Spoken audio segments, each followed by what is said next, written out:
What up, nerds, and welcome to another vegetarian episode of Straight Chilling, the weekly horror movie review show where you chill and we kill, slice, dice, and chop up yet another horror movie. My name is Bob. I'll be your host for the evening. This is episode 418, recorded Sunday, April 9th, 2023. Tonight we're talking about the winner of our April poll, the theme of which was 420, so smoke 'em if you got 'em. The movie is Troll 2.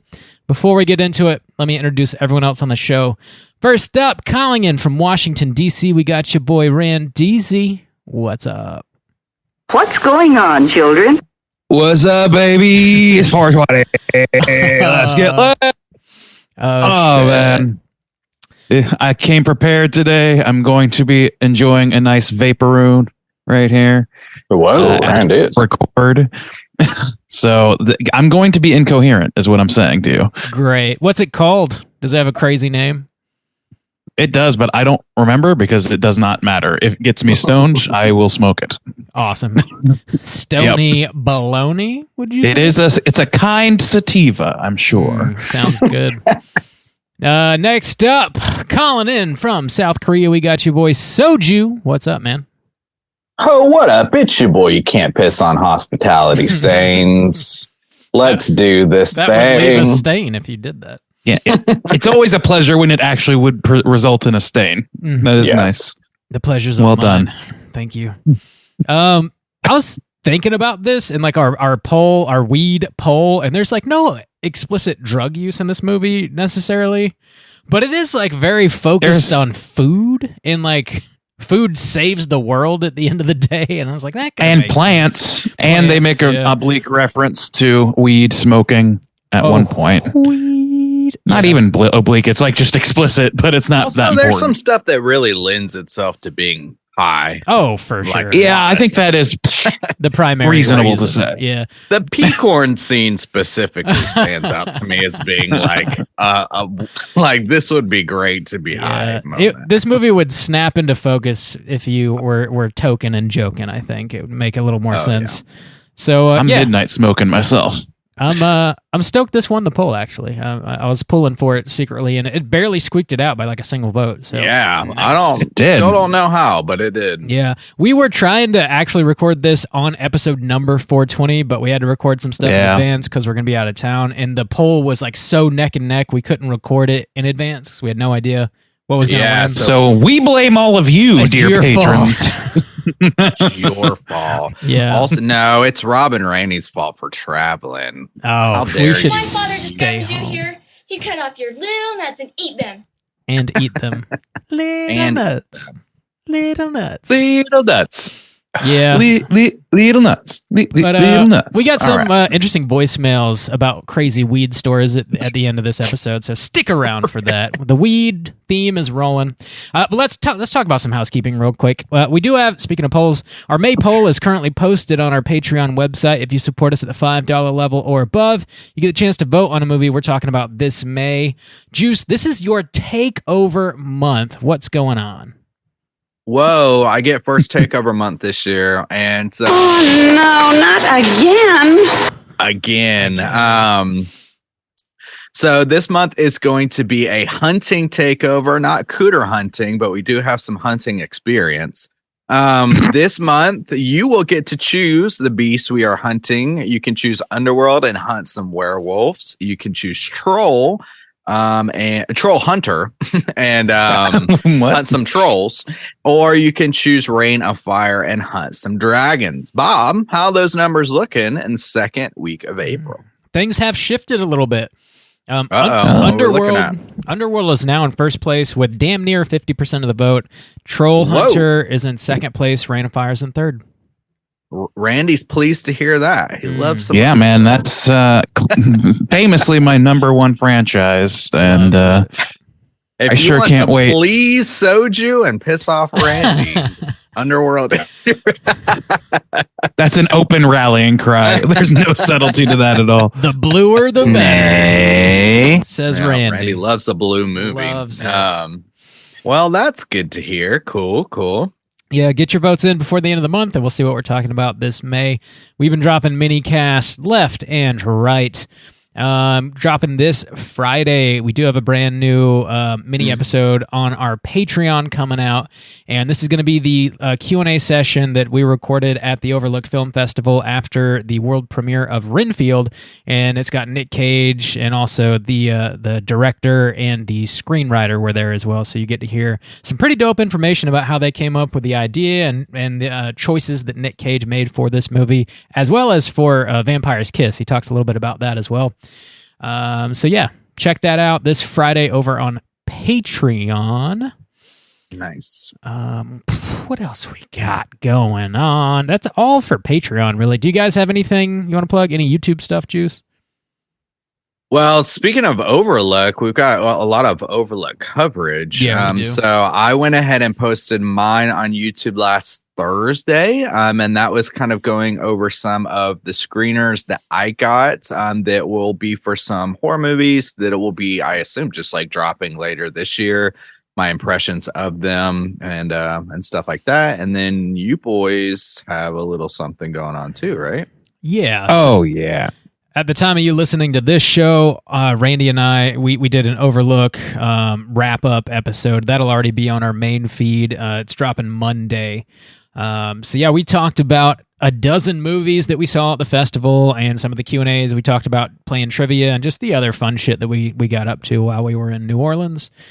And yeah, it was a good time. Definitely check it out. We keep it all spoiler-free since none of these movies are really out yet. They don't have wide releases just yet. But yeah, you get our impressions of them, and some of them do have release dates that we mentioned, so you can throw them on the calendar if they sound interesting to you. So make sure you check that out. Nice. Yeah. Be prepared to be bedazzled. I am prepared. Be prepared. Cool. Yeah, I think our houses are clean. Sounds like it. This house is clean. Let's get into the main event. We're talking Troll Deuce and kicking it off with the back of the box. What's on the back of the box?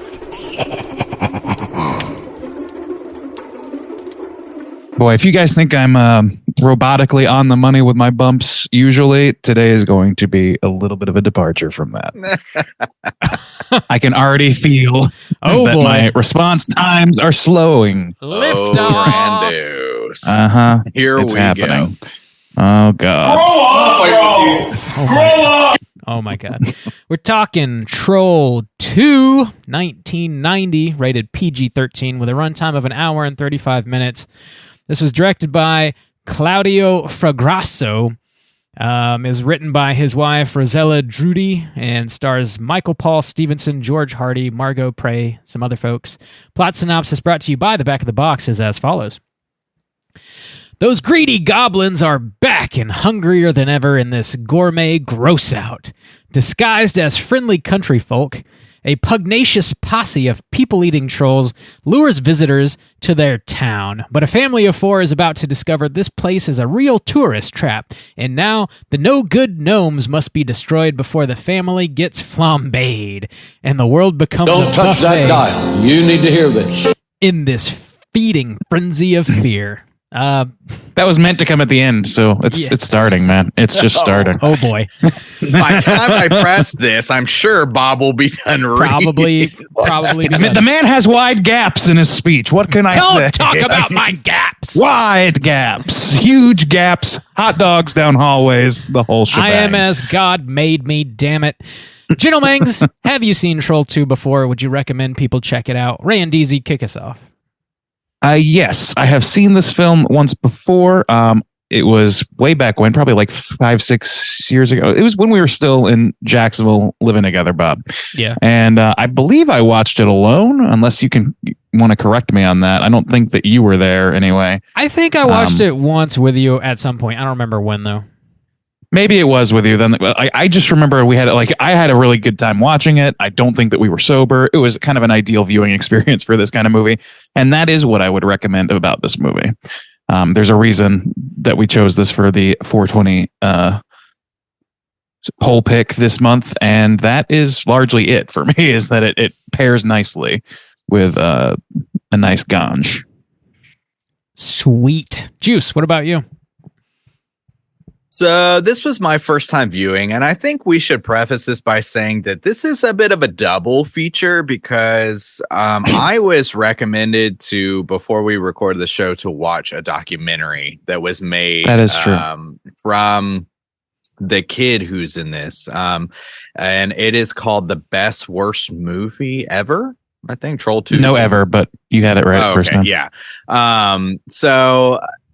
And yeah, I think that that's a pretty good pairing to kind of get a context for this. What I would say about this is this movie does live up to a reputation of being, so bad that it's stupidly funny. But also, too, I would kind of caution that like this movie is like kind of maybe getting out of hand. Like it's kind of becoming the like almost like self-aware comedy. It's like treading on dangerous territory where people are like taking it too seriously to take it as a movie that's stupidly funny, if that makes sense. Like its reputation. You definitely did watch the documentary. Yeah, well, its reputation, I think, is, well, not just that. It's just like everything I've seen surrounding this movie, like the reviews and like perspectives. I think it's like best to just kind of take it as it is and not get into all the hype that is this movie nowadays. I think the cult aspect of it is not great. Well, we can get into that film aspect. So that's my perspective. But yeah, I mean, as just a stupid type of thing, it's a terrible movie, but it's very, very stupid and has some funny lines that you can quote from it. So, Bob, would you recommend people check this out? Hearty recommendation from Juice. Yeah, I definitely recommend watching it. It's a big, dumb, fun movie, and it's perfect to throw on and joke about with some buddies. And that's primarily why we chose it for this poll. I mean, I recommend it. I guess I don't really need to qualify it much more than that. I think if you're into dumb cult movies, you'll enjoy it. Medium recommendation from the Straight Chilling crew, I guess. Mine was firm. Firm? Yeah, I mean, I would recommend checking it out. All right. It's funny. Firm recommendation from the Straight Hell Chilling yeah. crew. All right. Well, we're going to spoil the shit out of Troll 2, and here comes your warning.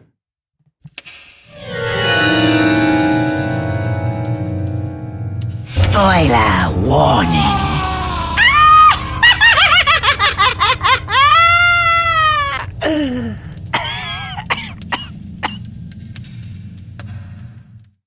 Oh, Bob. Do you have a plot synopsis? I got it. It's pretty short. All right. Include as many quotes as possible. No, those are for later. No. No. I won't do it. All right, here goes the plot for Troll 2. Aspiring farmer Michael Waits arranges a home exchange vacation and brings his family to the rural town of Nilbog. Before they leave, his son Josh is contacted by his dead grandfather, who says vegetarian goblins want to turn his family into plant matter and eat them. Josh's sister Holly is upset because her boyfriend Elliot wants to spend time with his friends and not her. He decides to prove his dedication to her by wanting to go on vacation with them. He ends up bailing and just hanging with his friends anyways. Upon arriving at Nilbog, Josh has another vision of his grandfather who warns him not to eat anything or else he and his family will become goblin chow. When they arrive, they meet their exchange family and Josh pisses all over the food they had prepared for them. We then see Elliot and several of his friends arrive in Nilbog in an RV for a vacation of their own. Several of them get turned into plant matter and eaten by goblins. We eventually meet the goblins' queen witch, who has a wild name of Credence Leonora Gilgold, or something like that. The goblins try and trick the family into eating poison food, but it doesn't work. More stupid kids get turned into plants and die. The family eventually holds a seance to resurrect Grandpa Seth, who can only stay long enough to provide Josh with a paper bag holding a secret weapon. Josh confronts the witch and opens the bag, revealing a double-decker bologna sandwich. He eats it and then touches the Stonehenge, which is, of course, where the witch gets her powers from. They all die because Josh's body has been tainted with processed meats. The family returns home, where Josh's mom eats food from the refrigerator that turns out to have been poisoned by goblins. Josh then sees her being eaten Her asshole is being eaten out by these goblins, and he screams in terror. Roll credits. Damn, ending's that synopsis. It really kind of came out of left field that this was actually a hardcore snuff porno the whole time. Kind of. Yeah. So there you go there. How do you describe this film? Well, I would start off by saying fucking Italians. Every goddamn time. Every time. Well, so here's like the kind of conundrum I'm in. Is that you guys like said, watch this documentary. And as I started watching the documentary, I thought, okay, this was a good recommendation, because then it came off as quite endearing, because it was very clear that everybody recognized that they were terrible actors and were completely surprised that anybody gave a shit about this movie. And it was endearing to find like to see them be like, oh, what people care about, and like to go to screenings that were sold out and to kind of get into it, but also recognize like, yeah, this is shit. Until the motherfucking director shows up, and then the mood fucking plummets, because then it becomes very good afternoon, boys and girls, and welcome to Clowntown, USA. That smug asshole Italian piece of shit was like shitting on people and treating them like garbage, calling them dogs, and thinking that he actually made a brilliant movie. And that's where I'm like split on this, because like I do not want to praise that man, because this movie is dog shit. Mm-hmm. And it only is enjoyable because people have friends who can laugh at it and like joke about it. But even I think that in a way has kind of gone too far. Like it's gone past that, where people are getting like trolled to tattoos and calling it a religion and shit. And it's like, it's a stupid movie that's got some funny quotes in it. Like, put a period on that. Like, I think you could definitely apply that second point to just about any fandom you can possibly find, and I don't see any difference between this and any Star Wars dork. So whatever. Like, and I think the majority of people who watch this are endeared to it as a found gem, so they kind of feel close to it in that way. The same way we do about the Bigfoot thing. I might get a Bigfoot tattoo one day if it came down to.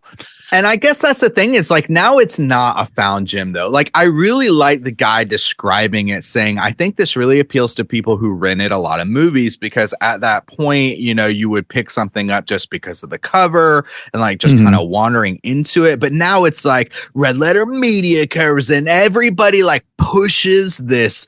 It's the most ridiculous movie. Now you got to check it out. And people like go overboard about how fucking crazy ridiculous it is. And it's like, okay, I think you guys are just selling something now. Like you're just trying to promote yourself by jumping on the bandwagon that is this movie. That's kind of how I feel about it now. That's what we're doing, you right? You can kind of say that about it. I don't really like feel like that's any different than some like us doing a review of The Room or something. Like there's really no discernible, like having more people notice it is not. It's different. I don't know. I'm fine with people the year it comes out and say, "Oh my god, this movie's so ridiculous," or cover the Room now, which is kind of what I feel like what it is with Troll 2 now. It's like, we put it up on a poll pick, and so we're covering based on like what people picked, but it's not a found gem anymore. Now it's everybody this, like, knows bandwagon cult thing. It is a found gem because it was found in obscurity and plucked out. It's not something that we found personally, but I still think it's like a hidden thing. Like, it's by the way, like outside of our circles, nobody fucking knows what Troll 2 is. Nobody. So I don't think that's entirely accurate either. I don't think that people outside of like film dork circles know anything about this movie. And if they do, then it's because they know a film dork who's talked to them about it. Yeah. We're definitely late to the party on this review, but I mean, we only do one review a week, so it is what it is. I think the director, I agree with you, Juice. He's a fucking asshole in that documentary. Claudio Fragasso is like, I don't know. He insists that he's very fragile about his work. Extremely fragile. He insists that he made a good movie, and that, you know, whenever they do Q&As with the actors and stuff on stage, they say like how unprepared everybody was, and they had like pieces of the script at any given moment, and you know, the lines were written in broken English because he doesn't speak fluent English, but he insisted that like he knew what American teenagers sounded like, and they had to read the lines like verbatim. That made me laugh. And whenever they would say these things, he would call them liars and dogs, and because it gives him a bad reputation, and he doesn't want that. Which is real shitty. But also, like, if he actually thought he was putting out a quality product, his name's not even on this movie. It says directed by Drake Floyd. So like, you're selling a pile of shit, and you know it. And it just so happens that people find it latter. Like, it came out in 1990, and I guess early 2000s. People, you know, 15 years after it came out, people are starting to like find it because it's more accessible, and they're laughing at it, and you're being noticed because of that. Not because you're a great director, but because you made a pile of shit on accident. It's funny accidentally, not intentionally. This is sure. We've talked about this, the difference between like intentional camp and accidental camp before, specifically with like Sleepaway Camp and other movies too. I think this is a fantastic example of like accidental camp, because if anybody tried to make a movie like this, it wouldn't work, it would fail, and this movie barely works. But there's this like crazy serendipity that happened when they were making this movie in Utah of all places, where like you had this open casting call, and people showed up who are not actors and just got the job, and they're super stoked about it, maybe a little bit naive as to like what a proper set should look like, because they hadn't really done much work before. And then you've got this director coming in from Italy with his crew, and nobody speaks English, and he's like extremely arrogant and insists on these like really ridiculous things. And you've got these like this situation that's rarely happens, and then you get this like extremely goofy, hilarious movie with lines that only exist because things are lost in translation. You couldn't like make this if you tried, I don't think. Right. No, yeah, it really is. Yeah. It's one of the most bonkers things. Well, it is because it's not because it's Italian, where we've seen those kind of like, well, I don't know, Terminator 2 or whatever. Yeah. Where things clearly don't make sense. There's no logic. The only thing here is the people like it. If you didn't know it was made by an Italian person, like you would just be wondering like what the hell's going on, because there are regular beats that would seem like a movie is playing out, and then there's these like this popcorn scene, or I don't just wacky things that like nobody in their real mind would ever do. Like I just like sing right now, sing for me in the car, and they just start singing. Like there's just so much wackiness that you're right only comes from the fact that nobody has any acting experience. Nobody's like standing up to this director, and he's just has like free range to tell these people to do whatever the fuck he wants, and that's bonkers bananas shit that he's not able to recognize is bonkers banana shit. Like, I think it's debatable whether or not he actually like if it's a willing defiance of reality, or if it's like a genuine passionate defending of his, like, I can't tell if it's out of like not wanting to be embarrassed or out of genuinely thinking he made something good, you know? Yeah. Like it's this guy does kind of suck. And like that whole documentary, I had forgotten how like, and it's a little bit sad because these like people have moved on to things good and bad. People like these are real people basically that were just in this movie once, you know, and like, and they have their problems now. And most of them have their heads on straight about like, oh man, when I saw it, I was kind of embarrassed, or like, oh, I thought I didn't take it that seriously at the time, or whatever, like whatever they were saying. And it's like, and he just kind of found normal folks and just kind of bullied them into acting even weirder than a, you know, rigid new actor might act. Yeah. And it created fucking this accidental majesty that I personally think is really, really fun. So I don't know. Like, I think it's okay to embrace your accidental successes. It's my understanding that Tommy Wiseau was originally kind of like maybe in this guy's area in terms of how he was reacting to the reaction to The Room. But since he's obviously come to embrace it because he's more or less like cribbing on The Room's success for his new feature, and he's been basically riding that wave for a while, making a little bit of dough off of it. And it seems like he's come around to like being like, maybe he's seen like some of I don't know. I haven't heard him talk about The Room in a long time, but I got to think that at this point he's going to be like, okay, yeah, I can kind of see the point of what you guys are saying, even if he didn't at the time, or even if he feels a little defensive. Maybe that's worn away for him. But this guy, not so. Not the case. And it's a little bit hard to watch him treat these actors badly, because they make special mention to say that he was not easy on set to begin on, like on the set, which makes me think, with no cameras watching him, what is he actually like to these young, stars in their eyes, locals? Especially when he has even less English, because at one point they're like, man, his English has really, improved over the last 20 years, and it's still not great. I think it's hilarious. Go ahead. I just wanted to talk about his wife for a second, who wrote this movie for him to direct. That shit made me laugh so hard. The genesis of the story here was that I guess a lot of her friends were turning into vegetarianism, and she was really fucking annoyed by that trend, so wrote this movie about goblins wanting to turn people into plant matter and eat them, which is ridiculous. It's so fucking silly. But it came through.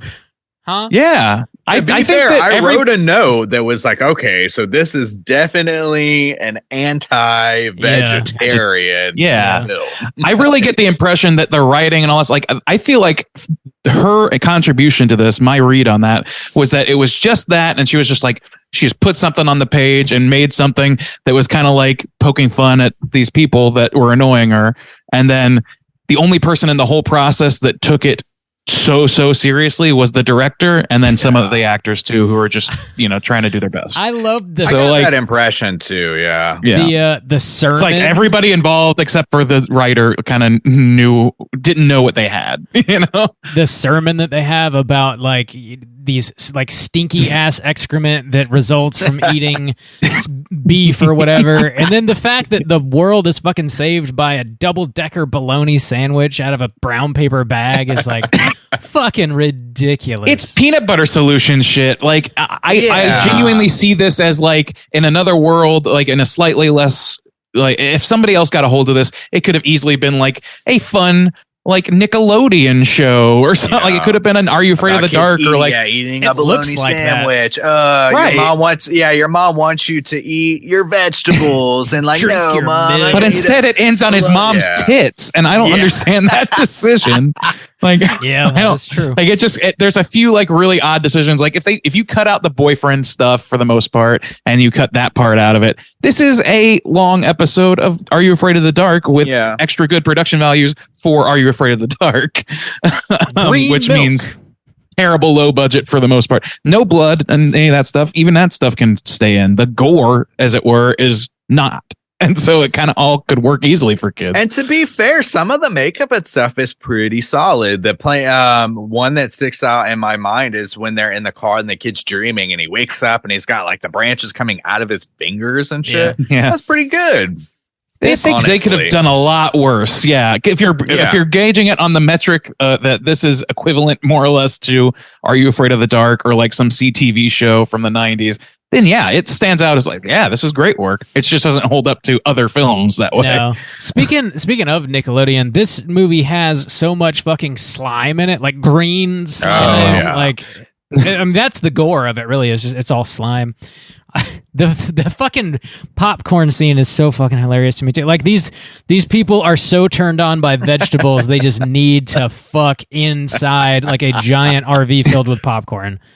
That show is killing me. The old pig porn. Oh my god! That shit, it reminded me of Housekeeping, of all films, when the teacher turns into a pile of bananas for no fucking reason. That was written by a literal child, so we have a little bit of an interesting comparison there. I mean, I like popcorn as much as the next guy, but I don't know about that. I don't need salt on raw dog and two ends of this. When she was holding that corn, I did not remember the scene at all. I will say that. This is the first time I've seen it in a long time. When she had that corn and was sticking it in her her panties or whatever, and was pulling them, I did not know. I was what is going to happen to this corn cob? Where are we going? I do not remember any of this. That shit, it got me pretty good that it was just popcorn being thrown at them for a few minutes. Is this a great folk horror movie?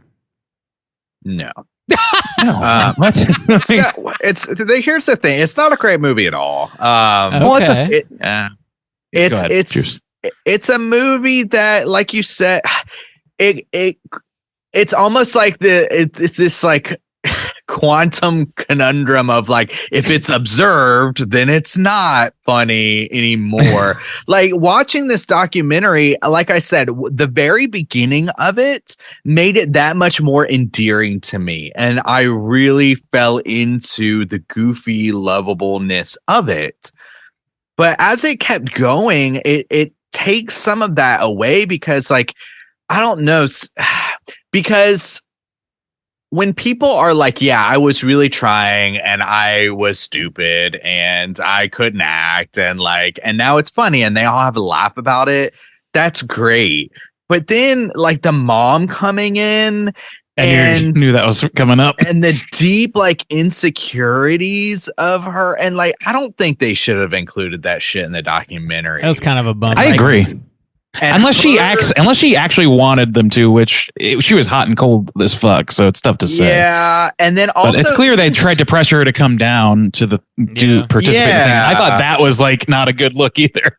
But even that, so in the movie, I was like, okay, this dad is cracking me up, and I was like so happy to find dad was this like lovable town goof that we kind of tried and then didn't, and then he had this little story about like, oh, I didn't really want to be a dentist, now I'm a dentist. But then he even got kind of shitty in it, and that's where I kind of like this kind of cult personality type thing where then he goes to cons and he's talking like with other people like, oh, you're in what, Friday the 13th 4 or something, or Nightmare on Elm Street 4. But then he like gets really down about the horror cons. He's like, this stuff is like making me sick. Yeah. He gets real.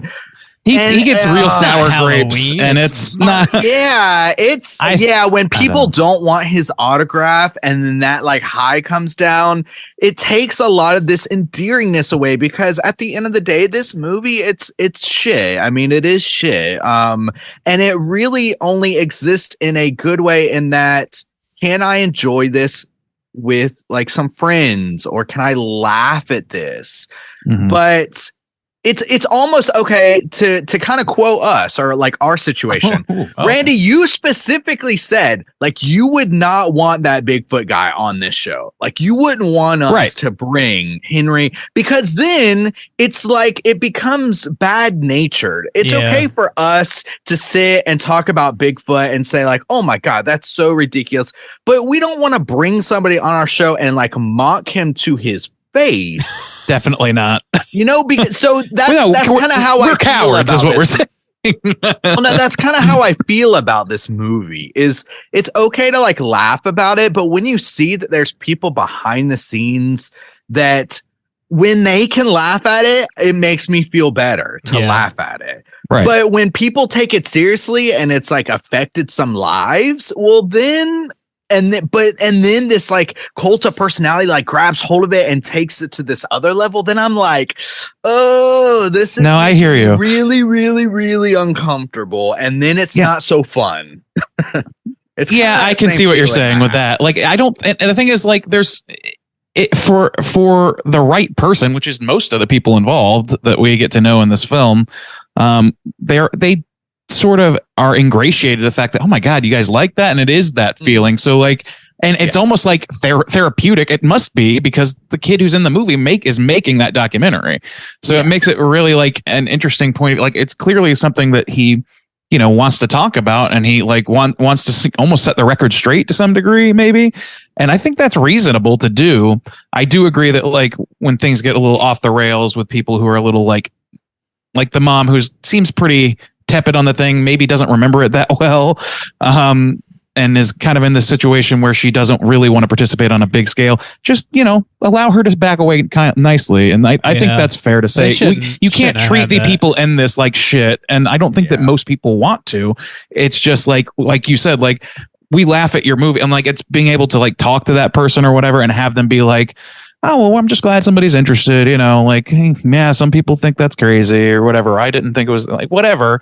Like, I think that's great, but you can't necessarily count on that. So I do see your point. Yeah. Yeah. The woman who played the mom in the movie seemed like maybe she was going through some stuff too. So like, if you were able to recognize that, you should just be like, okay, just cut all that footage out of it, leave it on the floor. But her specifically, most everybody else seemed like they were pretty game to at least talk about it if they didn't show up to like the screenings or whatever. And like, I don't know, outside of that, like the shitty ass director was probably the worst part. It seemed like everybody else seemed like to kind of understand like why the movie was popular and not take it like too seriously or like take it to heart too much, I think that the dentist seemed like mostly genial throughout it, except for that one moment at the con where he almost has this like self-realization, like, why are all these fucking losers wearing costumes in March? And then he's realizing nobody wants his autograph, and he's like, fuck, I'm just like one of these other people. And he like has this moment of like self-realization almost, where like you have like a niche, and like you're not Tom fucking Hanks, man. Like, he does, but he doesn't. And this is kind of what bums me out too, because then there's this whole section where he's trying to raise money for this school, but really it becomes this thing where he just like, he's a dentist and he's beloved in the city, or like, so they paint it that way. And he pretty much like invites they go through this long sequence where he's talking to his patients. They're literally like getting their teeth worked on. Yeah. And he's showing them this movie and he's laughing and he's like delivering these lines with people who've never seen the movie. And it's this town full of just like the whitest motherfucker, or just like plain regular like people. Not, just regular people. And the like reaction of them going to see the movie and them being like, no, this is shit. And people who are into kind of like these goofy films like that, like they're going to see a movie because they've been told to go see a movie. Like that was a huge bummer too for me, honestly, because that guy was not able to recognize why people like this film fully. Well, I think he does. Well, I mean, he says multiple times like it's the worst movie ever made. Like, and it's not by any stretch of the imagination. He leans into that. He does lean into it. Yeah. I think he's just happy to be notable for the most part. I think so. And like, even like, I don't know, he's a magnanimous man, like you said. Like, I don't know, there was the sour grapes at the con. I kind of sympathize with that to some degree. Like, I think he was coming off as a dick, but I can understand where that came from, because it's maybe not a sudden realization of where you are, or like I'm one of these people. Like, I don't know if it was necessarily that, as it was like, this has limits. The day before, he was like, oh, if they called me tomorrow and wanted to make another movie, I'd be in another movie. Of course I would. and like, I feel like that sour is like, it was a little bit of coming to reality moment. And he's like, you know what? I think that if you talk to him again about that the day after, he probably wouldn't be so sour about it. It was just like, we've all been to those conventions at one point or another and passed by somebody who was not getting attention, and that it's uncomfortable as shit for them. And I've felt like I would feel uncomfortable in that situation. But you don't want to be like pitying towards somebody either. Like, they're their own person. They chose to be there, and whatever. So like, it just comes off as like this. That's what I get from that, is like this feeling of like nobody actually wants to talk to me. So the thing that I thought that is most notable about me, that I thought maybe would be, a way to ingratiate myself to people, isn't doing that here. And there are limits to that. So what he does, I think, is interesting, and like make it about the school or whatever, do this like community thing. And yeah, he's ridiculous about it, but I think that it's honestly like a sweet thing. You know what I mean? I think that people went there and kind of, I don't think he told them the full story, but I think they got the impression that this was not a big deal movie, that it was just like he was talking it up and they just wanted to support their dentist. Like, I don't know. I didn't get too negative vibes there. That felt like just like a community supporting their guy, Yeah. Let's talk about the movie itself a little bit. Let's fucking do that. We run out of time here. So something I had forgotten about this was the whole like witch having the giant Stonehenge give her powers aspect. Dude. So like when that happened, I was like, this is a fucking perfect double feature with Halloween 3. Like, I just totally forgot that was in this movie. at all. I don't know why it's in this fucking movie, but it is. Because they needed something mystical, period. Yeah. I gotta say this, like, I said this to Beck while we were watching. At one point, like, this witch, first of all, like, to set the groundwork, the acting on this witch is like the biggest acting possible. Oh, yeah. Like, you could not be bigger if you fucking tried. And she's just like doing this crazy eyebrow motion and shit. And I turned to Beck and I was like early on when she's like at her most human looking, I was like, turned to Beck, I was like, Beck, what does it say about me that this is turning me on a little bit? It says she's doing this thing. She's got a fucking chainsaw. That's a fucking witch with a chainsaw. I've got a type, maybe. Dude, I don't know. Her lips are so painfully chapped looking. It was killing me. It gets, oh my God. It gets later on. That shit gets real fucking weird. Yeah, you know. Girl, meet me in the bedroom. I don't want to pursue that joke thread that just occurred to me. I'm not gonna lie. The old pea corn scene. I was wondering what was going to be going on with that corn as well. I was like, okay, well, is it buttered? Little shit. I hope it's buttered but not salted. Oh my God. Okay, where's this? It's buttered with green Shrek butter. Green ketchup. You remember when they made that shit for some reason? I do. Oh yeah. Oh my lord. The sheriff in this movie, his name is Gene Freak. Gene Freak, dude. I wrote that shit down. That was killing me. That felt like a little like lost kind of joke that was like got me pretty good. I was like, they call me Gene Freak. I'm a Gene Freak. He gives that kid a green ass sandwich. The greenest sandwich. No kid would eat that. Why would nobody questions any of the hyper green food? Yeah. It's so fun. I love how he tosses the fucking bag up onto the porch like, you eat this or we'll have to kill you brutally.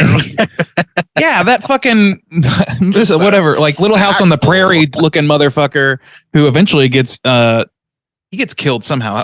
What happens to him, the preacher?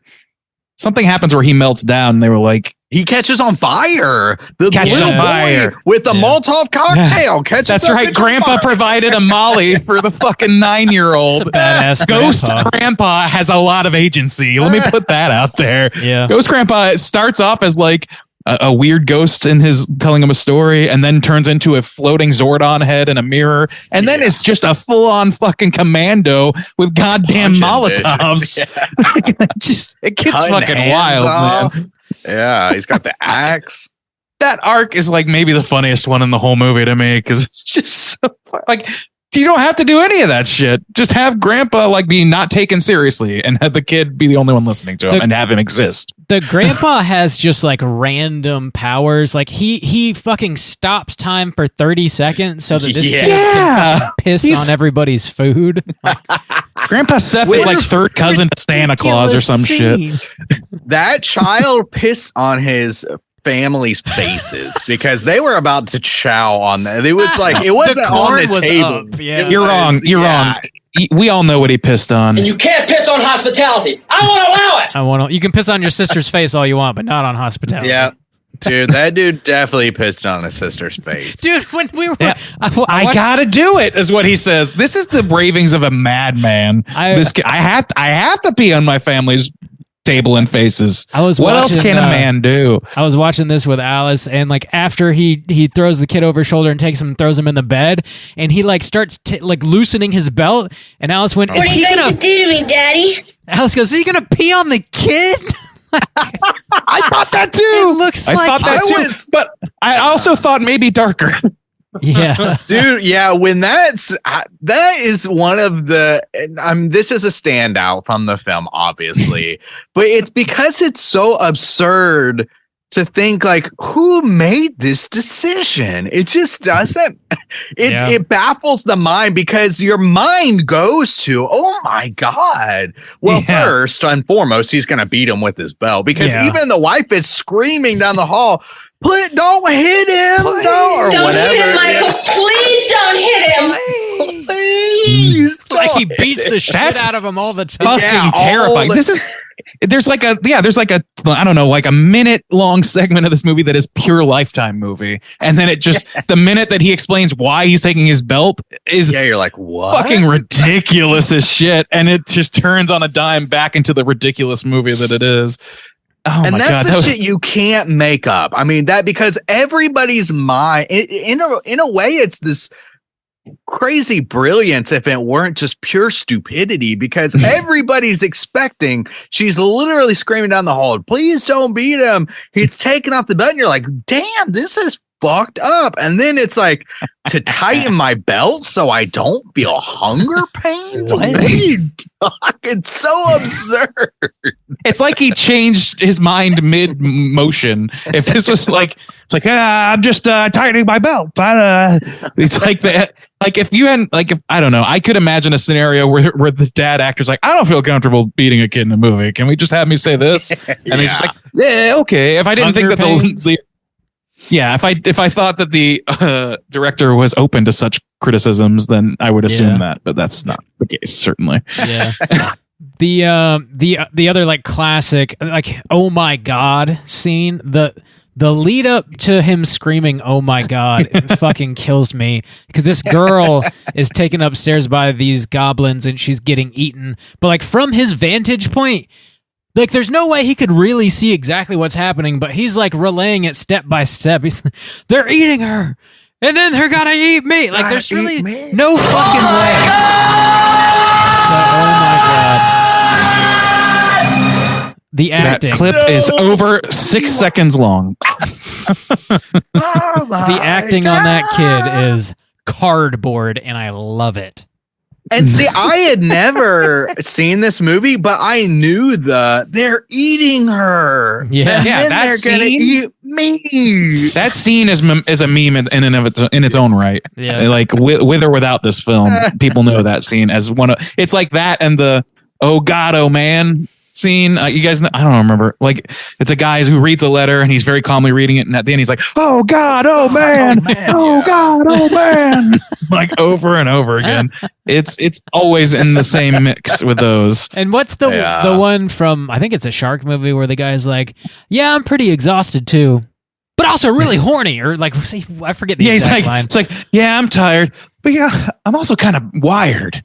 How about I go eat your pussy?" Yeah, that's what it is. Something like that. That's the line. I'm also wired. How about I eat your pussy? I remember that's Megalodon 3, something like that. Yeah. These movies like kind of like, I think that's how a lot of these movies punch through the top, is they got to have that one absolute, like just that scene that encapsulates the whole experience. And just has a life all of its own. Otherwise, like it's a lot harder for a movie to kind of break through that way. We've seen like intentional attempts like Velocipaster and things like that, which are fun in their own right, but they don't have the same punch because the authenticity of somebody just whiffing so hard. It's the same reason that people watch fucking sports bloopers, that you want to watch these movies. Yeah. Well, also too, it's pretty impressive, honestly, because it's not just a one-off. Like somebody, like you said, somebody's trying to do it and they wrote it ridiculous. It happens time and time and time again, and you think like the consistency on the ridiculousness of this is off the charts.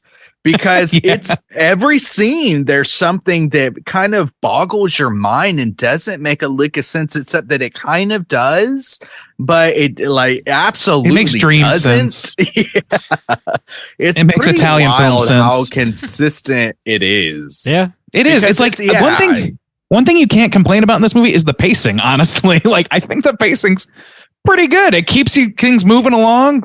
There's a scene with some sort of like, if not something ridiculously awful just to laugh at, then some sort of story beat or both, usually both.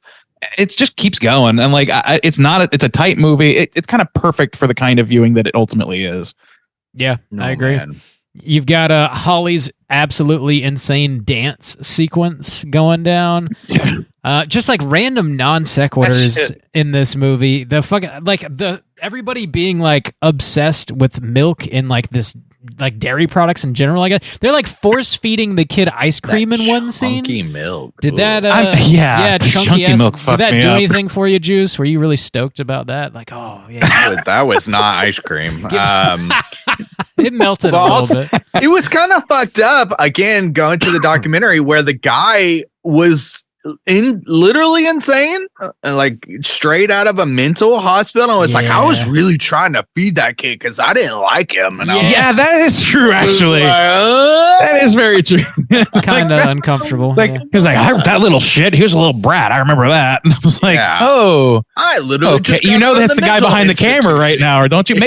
Part of me wanted him to be like wink at the guy behind the camera, knowing it's him, and make it a big joke. That did not happen on the film. That came off as very genuine. Yeah, it did. Yeah, it's a motley crew. Ooh. Yeah.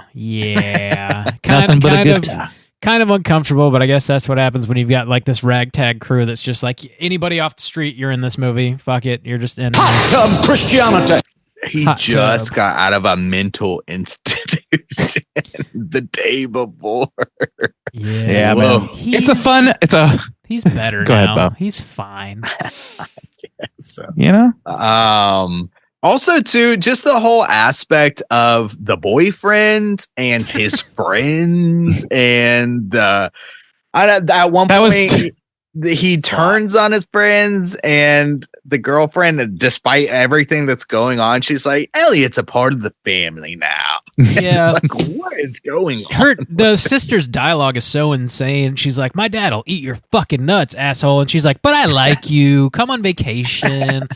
And then her just lifting weights with the leotard up the gooch. Damn. I can Look, Betty, you have gonorrhea. Oh my God. Oh fuck. The witch like starts hitting on her a little bit too. It's kind of, she's like talking to the mom. She's like, oh, your daughter's very provocative. And it's like, that is a child. Dude, what? That is very tasty. Yeah. She even said she was appetizing. I didn't clock this, but in the documentary, she was saying she was a preteen. Oh, really? I didn't clock her as that young. Yeah, me either. Jesus. What she was saying. I definitely thought she was. Well, that's fucking weird. And also, that guy was probably our age that she was supposed to be in love with or whatever. Yeah. Elliot. Why would he and his bros just like go vacation at the exact same spot? Like, what are they doing? What's happening? Dude, she explicitly said, I will have sex with you if you come to my family's cabin, but don't bring your friends. And this motherfucker doesn't show up and brings an RV, a goddamn recreational vehicle full of his shitty friends. And I'm like, this man does not want any sexual encounter to happen. That's what I'm hearing here. Ooh. And they were like literally laying bed. Like there was some homophobia certainly sprinkled throughout this. Yeah. But like, the dudes do not like they're played straight, like as literally as straight, but they're like lying in bed like nude together and shit, and it's like we've all been. It's very suggestive in a way that I didn't really understand what they were aiming at. It had to be intentional, before, right? You know, we do it all the time. These men were shirtless and in a tiny RV bed. Well, she even drops an F-bomb when she's talking about, she like knocks him in the nuts or whatever. No, not an F-bomb. He says something. Okay, yeah. She does early in the middle. She's like, doesn't she? She calls him a homo. Is it? Okay. Yeah. Either way, it's definitely got some. No, he says, you don't want your dad to think I'm a hobo. And she's like, it wouldn't be that hard. Yeah.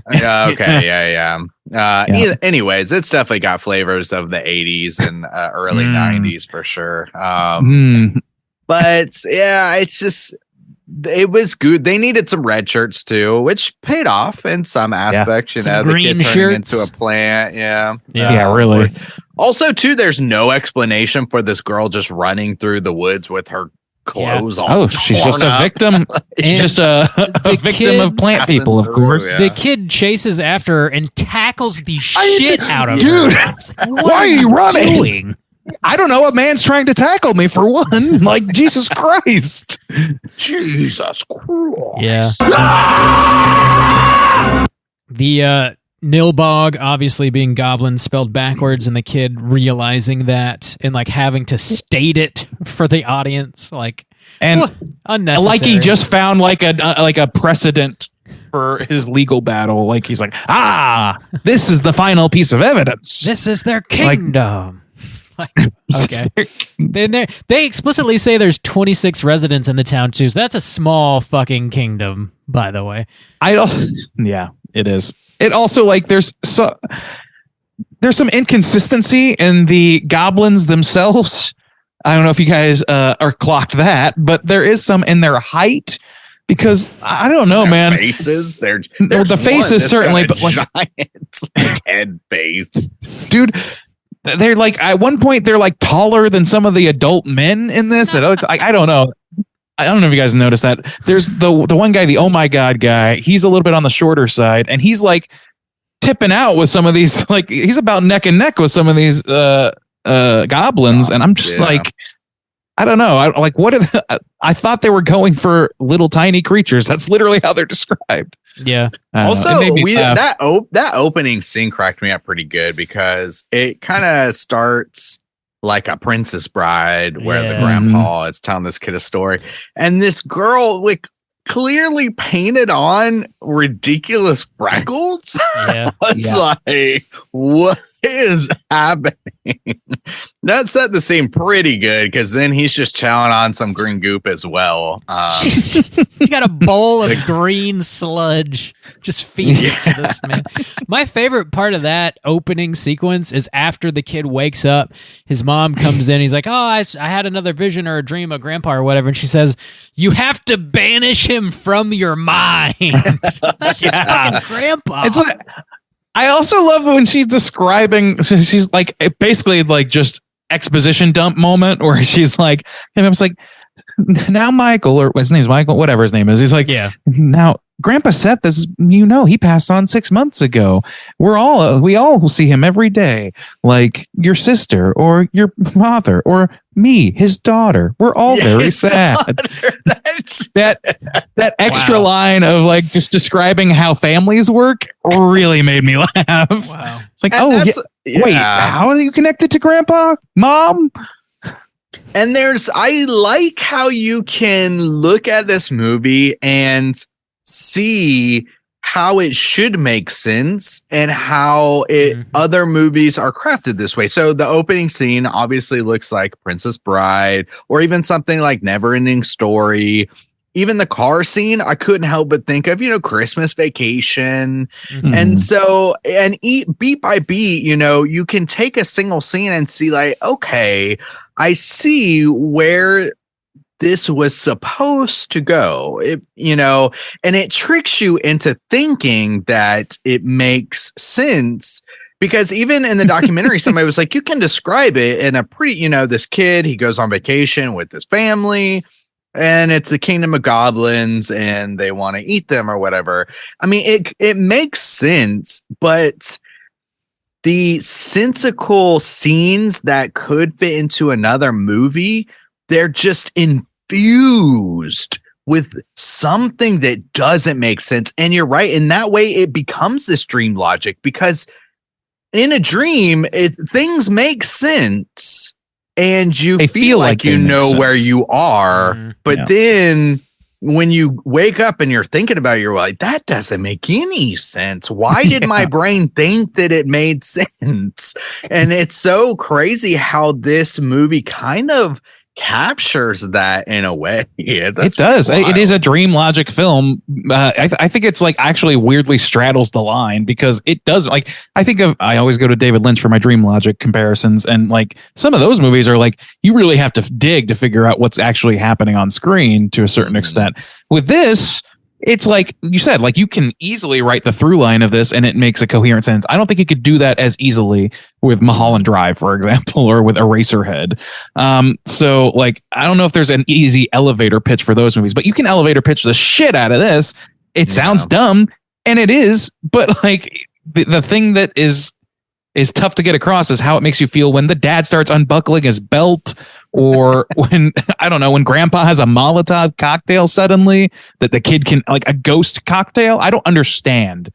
And it's just, I don't know, they put the pieces in place, but they don't bother propping up those pieces with any sort of logic. Mm-hmm. Ghost bologna sandwich.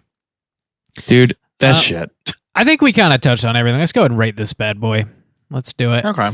Out of 5, Juice, why don't you kick us off? How do you feel about Troll 2? Yeah, I mean, this is always tough when you come down to like scoring a film like this. But I just will say that. So this was my first time watching, and I don't have any of these strong like feelings towards it. I don't think like, oh my God, it's brilliant, or like I cherish it in the same way I would the Bigfoot movie, because those are all, based on timing and who you're with and things like that. And so I'll never have that for this movie because I had to watch it in order to analyze it. However, I do understand the appeal of, finding this randomly and watching it with your friends when you're 14 on a blockbuster night and stuff like that. And so I do think that the documentary was good to watch with it, but at the same time, it gave me kind of like conflicted feelings. As for the movie itself, I do kind of find it interesting that it kind of follows this dream logic that there is a movie here infused with just wild, nonsensical things that just don't make any logical sense, but then kind of make sense in your mind. It's so weird and bizarre. And then, there's, like I said, the effects in this are actually pretty solid in some aspects, and like I appreciate low budget aspect. The tree stuff, mostly the kid waking up with the trees coming out of his hands. I mean, they caught a dude on fire. This one kid, he's in the plant. It like looks cool. I'm not like convinced, that like this is really happening, but it looks cool from a practical effects standpoint. Even, the mom getting freaking tore up at the end and things ripping at her torso. That's something. It's not nothing. It's what I'm something. Yep. So I think the best thing I can do for this is give it, a half star for everything that's like, some cool effects and stuff like that. And then a half star for the Yabos. And then just say that it's a solid 1-star film.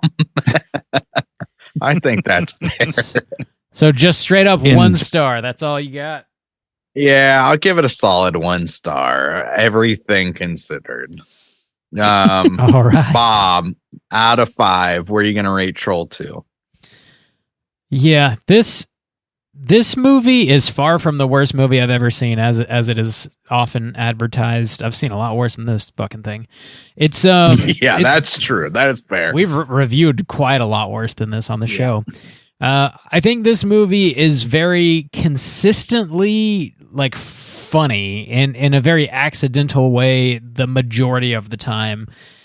And it's got like a lot of entertainment value because of that, and like just the bizarre choices and the insane dialogue that's happening here. The effects are bad, but in a way that lends charm to the movie. It feels very homegrown, and I dig that about it. And like the music is like really like bass and clearly just like Casio bullshit, but I really like it. It fits this movie really well, and it sort of gives it a certain energy that I vibe with and kind of gets you pumped for the insanity that you're about to see with green milk and people, having sex and Lady and the Tramping, fucking Corn on the Cob, and just like insane shit with Stonehenge and a witch with chapped lips and I don't know, saving the world with the thickest bologna sandwich I've ever seen in my life is fucking hilarious. I like that it also gave some people that probably wouldn't have had an opportunity otherwise to act in a movie that did end up gaining some acclaim, even if it's like very much a cult status. It's just like they were living in Utah, going about their day. This dude had his dental practice. And like, if this weird Italian asshole didn't roll into town and basically just hire anybody that showed up, they likely never would have been in a movie, and we wouldn't be talking about them right now. And like, I think that's like a really cool opportunity, and it makes me a little more endeared to the movie, even if the director is just a fucking ass really, which is a bummer. But I'm trying to leave a little bit of that out, just like talk about the movie itself. Yeah. It's gotta include it, Bob. It's hilarious. It's a fun ride. I think it fails on just about every conceivable like technical aspect. Nothing is particularly great with like the writing or the acting or like the editing or the cinematography. It's all like good enough to get you by. No craft work. Good enough to get you by there. And it's just sort of an interesting. It was like the right place, the right time, the perfect set of circumstances to create this fucking bonkers ass movie. And I love that sort of like serendipity, lightning in a bottle, magic. Like you could never plan something like this out. You just couldn't do it. And I think that's really, really cool. I'm going to go just right down the middle because the craft is awful, but my enjoyment of this movie is pretty high. It's a great one to watch with your friends, so I'm going to do just a 2.5 for Troll 2. No trolls in the movie, by the way. I don't know if we actually said that or not. Just goblins. Not a troll in the bunch. Randu, how about you?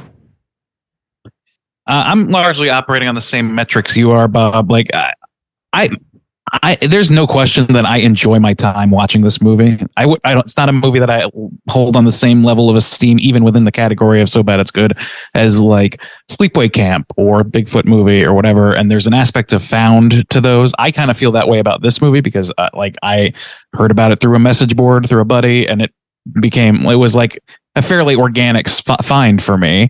And then I don't know, like, so my history, I guess, is kind of built towards the fandom aspect of this. And I appreciate that there is a cult fandom to this. I think that most of the actors certainly appreciate that there are people that appreciate their movie, even if they don't appreciate their performances or anything about what happened to them when they were cast by this weirdo in his fucking bizarre movie. I don't know. I think that there's a lot to love about this one. I'm also trying not to worry about the real life aspect of it too hard, though. The truth is, in the real world, the primary thing I feel towards this movie, the main thing I feel towards this movie is a genuine sense of love and affection towards it because it's so fun to watch, and because I have such a good time with it. So like, it's just an exciting movie to me in that way. But yes, it's terrible in all the major metrics. I would argue with Bob that I think that the music, I really do like the music. The opening song is fun as fuck, and it's just like a real upbeat way to start your story. I think it was pretty good. I like the performances are so batshit insane. I like all the really bizarre decisions, the dream logic feel of it, though, like the fact that it keeps sort of one-upping itself and finding new ways to surprise you with a fucking odd decision. Yeah, I love all that stuff. So, and it doesn't hurt that there's a goth chick with a chainsaw in this movie. It's great. I would toss eyebrows with this woman any day. So I don't know. I'd give this movie, I think, a 3, because I'm not going to gauge it against fucking Titanic or some shit. Like, I'm not going to gauge it on a true blue large scale movie because it's just not that. I don't think it knows what it is, but I think what it is so fun that I don't want to give it a negative review. I don't want to give it a negative score. All other aspects be damned. It's fun as fuck. Randy, she's going to skin your ass raw, so beware of that, please. Whoa. Oh my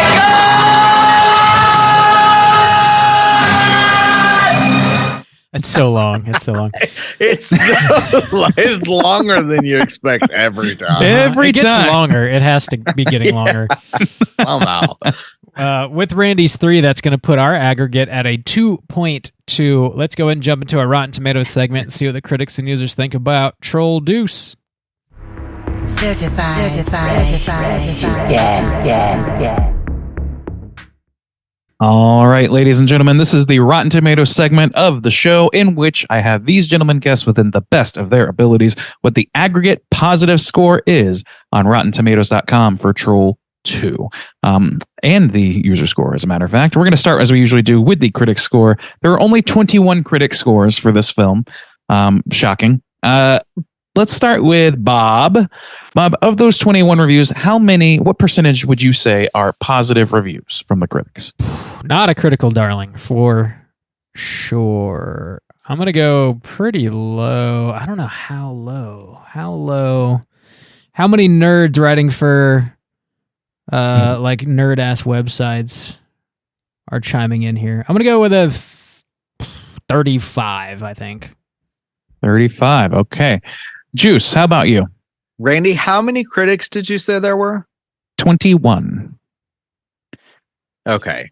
So I'm going to go ahead and preface this by saying that in the documentary, they show a Rotten Tomatoes score of 0 at one point, but that documentary is very old. And so I don't know how that affects it. So just to be fair, just to throw that out there, they do have a screenshot of it. I didn't remember that, but me either. But yeah. So I'm gonna go, but I'm gonna say that it's probably I don't know. It could still be 0%, but I'll say it's gonna be low and say like 10%. All right. Well, I don't think that technically you can win, Juice, based on that information, but you got the closest number for sure. 5%, not 0. Okay, 5%. so it jumped up. Yeah, jumped up. One person reviewed it. You know that I'm the cream of the crop. So yeah, it's a 5%. That's a hell yeet.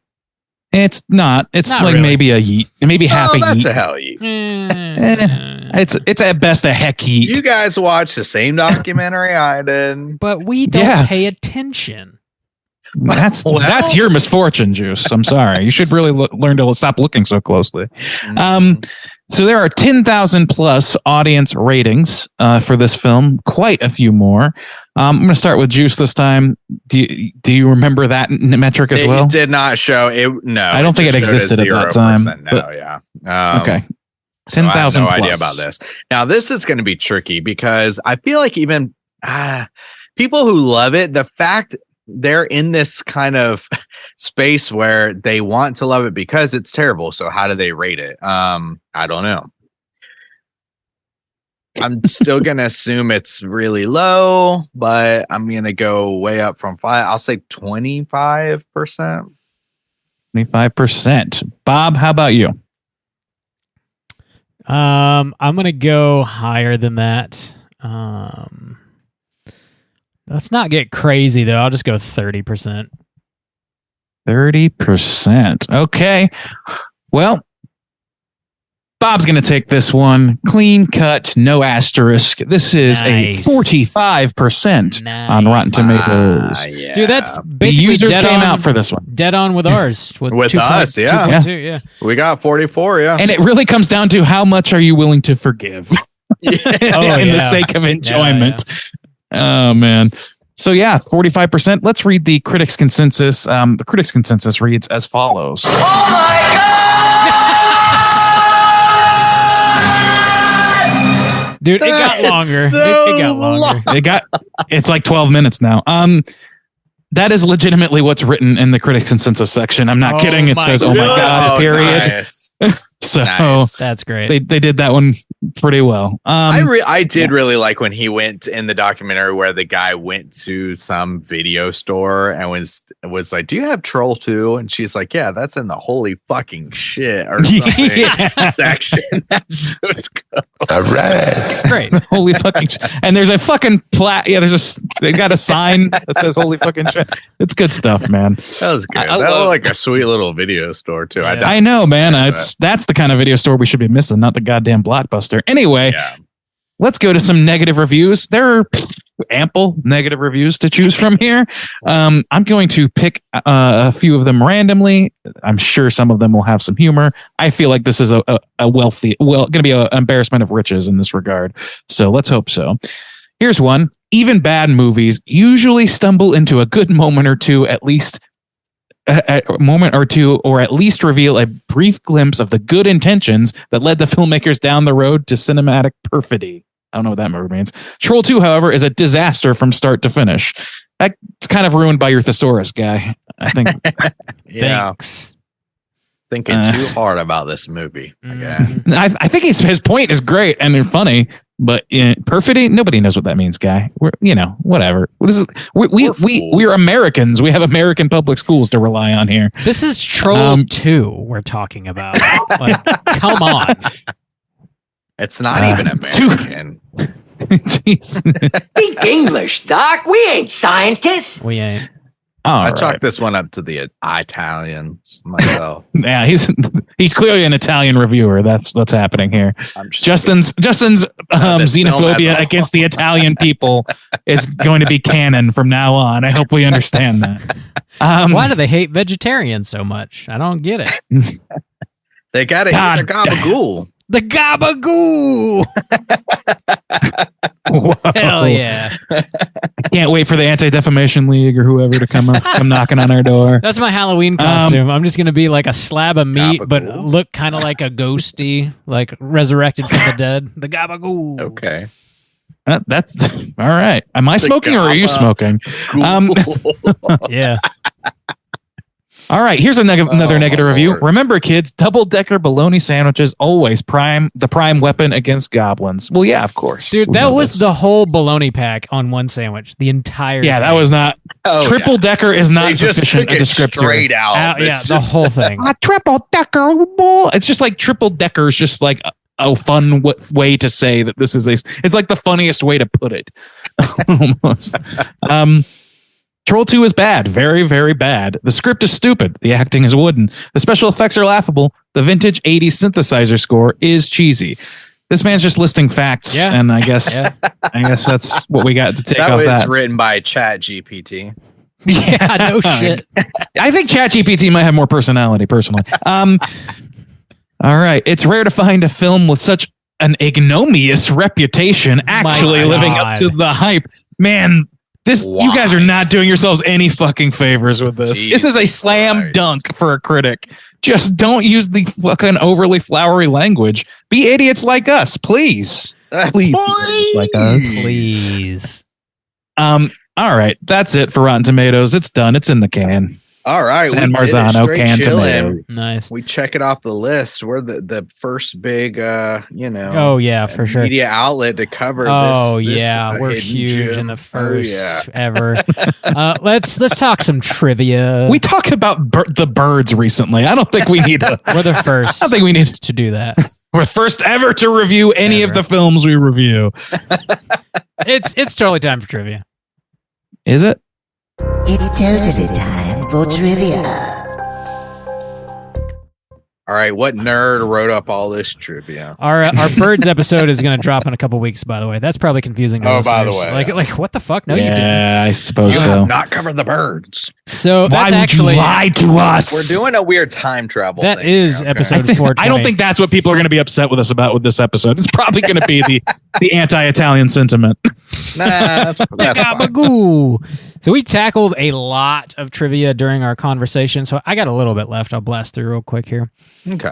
So we did mention this, but just to reiterify, Michael Paul Stevenson, who plays Joshua Waits, the little boy in the movie, he directed the documentary about this called Best Worst Movie, and that is on Amazon Prime. You can stream that for free, $99 if you're interested. What are you going to do, Daddy?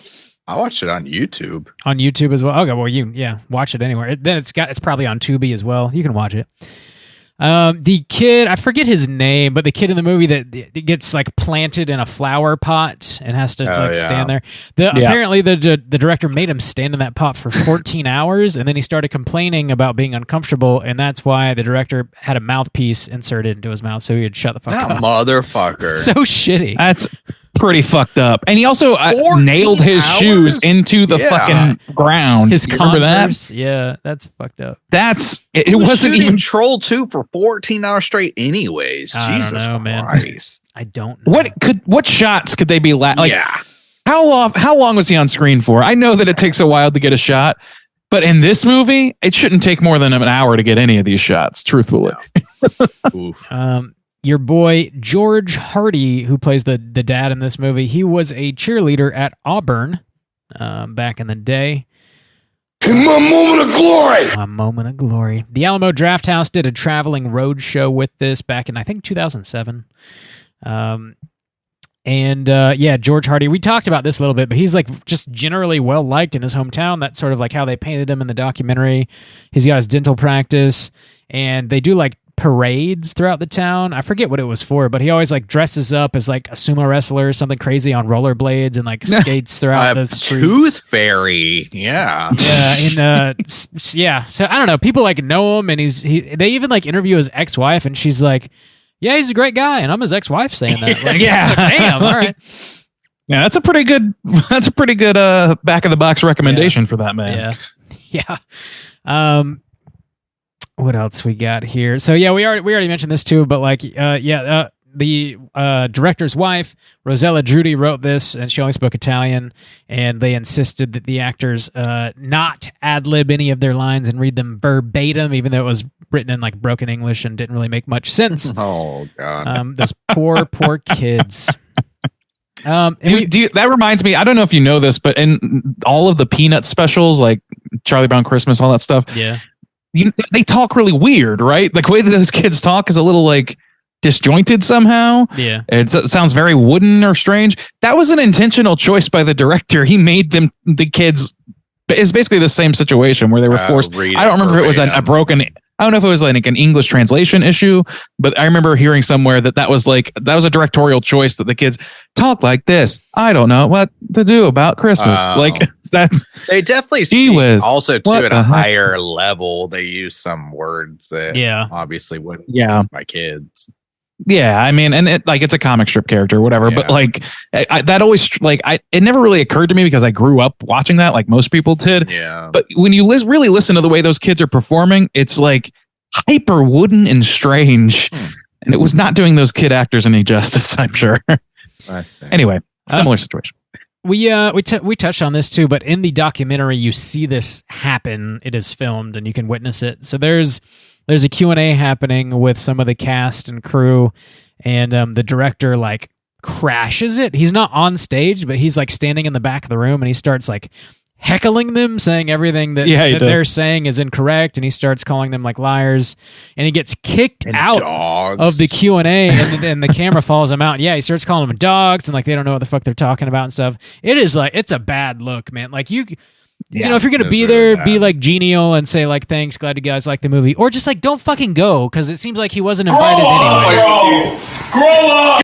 Grow up, bro. For real. That was so weird. So that was the event where they were trying to convince the mom to be there. That was the one where they're like, are you sure everybody's going to be there? It was the big reunion with everybody. Yeah. Yeah. And so I think he might have, he was invited. Maybe I think so too. He had done that before, though, too. Even when they had a Q&A, he was like insulting the crowd because somebody specifically asked him, "Oh yeah, why is it called Troll 2 when there's no trolls?" And he's like, "You don't know nothing. You don't know anything. You know nothing." Okay, well, okay. I know that you made a terrible title to your terrible movie.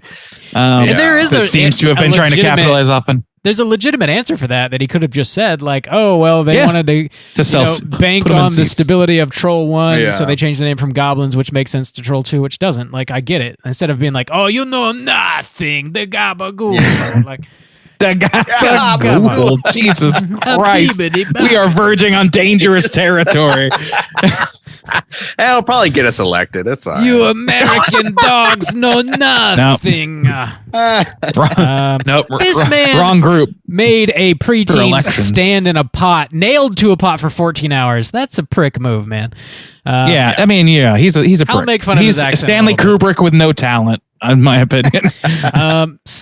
For George Hardy's audition, all they did was they had him act out the "You can't piss on hospitality" line in front of, it says 9 smoking Italians, none of whom understood English. And they said they hired him because he brought a lot of energy to the line. Fantastic. Morgan, Utah, where the film was shot, held a Troll 2 festival in 2007, which must have been where that footage was from. And the town was transformed into the fictional town of Nilbog, seen in the movie. Michael Paul Stevenson, who plays a little boy who does piss on hospitality, didn't see the movie until 1991 when his parents bought him a copy on VHS for Christmas. He opened it Christmas morning and popped it in, watched it, and even as a child, fucking hated it. I want to throw up. What a sad Christmas for a kid. I know. I could just picture it in my mind. Like, holy shit, my movie. I'm in this movie. Yeah, I starred in this movie. Pop that shit in and just welcome to the cold light of day, boys. Oh man, that's right. Oh boy. The last bit of trivia I have here, which is fucking fantastic. On the back of the original UK video rental box, the town Neilbog is misspelled multiple times as Nilborg. I love it. Neilborg. Goblins spelled backwards. Goblins. Watch out for them goblins, boys. They'll eat you. That sounds like an American mishap. How did that happen? Oh, I hate me them goblins. I like it. That's the American remake. It's going to make millions of dollars. Goblins are vegetarians. Fuck vegetarians. Give me my We're going to eat us a big old American's hot dog and cure this country of its vegetarian wokeness. Take a sweaty shit. Damn. Anyways. Coming out hot. It always does. That's hot brown. Those kielbasa's bite back. That's all the trivia. Hot brown. We got a hot brown. Hot brown. Hot brown is a literal dish you can order in some places, and a regional delicacy of some kind. Hot brown. Hot brown coming to your Order town. me up some hot brown. Oh my! It's a Cleveland. Excuse me from the table. Got a hot brown coming. Could be wrong about that. I need 2 hot browns. Stat. Table 3. Oh, they're not messing around. Here. Bob is all about it. Yeah, we route around back to poo, and Bob is just spinning. We got just to. Spinning. We got to do it to him. Can't shit Can't on have an episode without it. I won't allow it. Had to do it to him. Had to hot brown my guy. Yes, that's what a boy likes. Oh fuck! That's all the trivia we got. Let's talk Cooter of the week. Straight chillin'. Cooter of the week.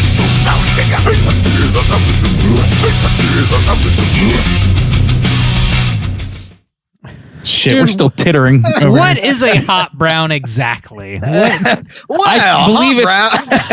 The 5 points of hot brown. Hot brown.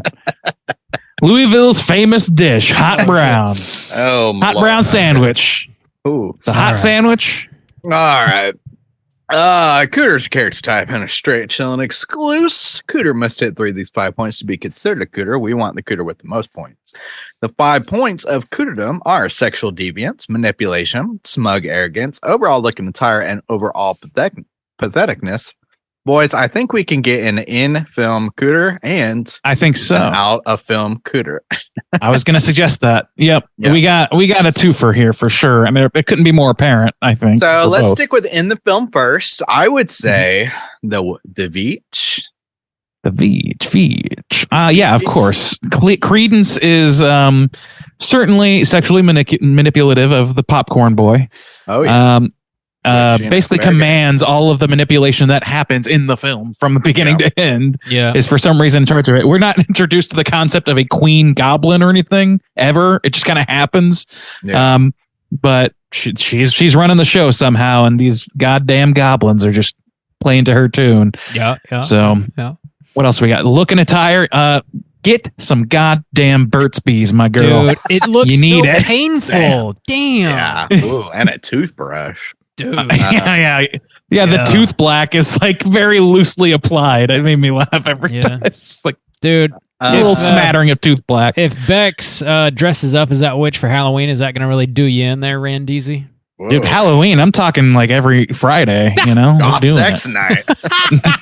That's our prerequisite. Throw on some Deftones. Deftones. Hey, girl, you want to eat some hot brown, dress up like Credence from Troll Deuce, and fuck to Deftones? Damn, Bob, you're talking about a kinky night. Dude, that's some hot brown. You got to take off work I have the a next daddy day. kink. You got a belly full of hot brown. My balls are trained. Belly full of hot brown. You're going to have a toilet full, too. Oh, all right. Oh, my Lord. Don't shit on hospitality. About some things. What else? Patheticness? She hits on a preteen girl. That's pretty pathetic. I don't know. I think that's all part of the I think that's all just part of the how does she go out? Cat and mouse of it. How do they take her out? I think she the bologna sandwich. Touch the Stonehenge and she like melts. She melts. Okay. I think she's a melter. She's a melter. She's a real melter. Okay, this is getting. Let's just lock her up. Let's just. Yeah, I mean, she's got 3 of them. Sure. We got at least 3. Looking attire, smug arrogance, manipulation, sexual deviancy. Maybe not so much patheticness. Yeah, we got it. Done. It's a done deal. Put her away. The real life Cooter, Claudio Fragasso, Drake Floyd, aka I think without a doubt.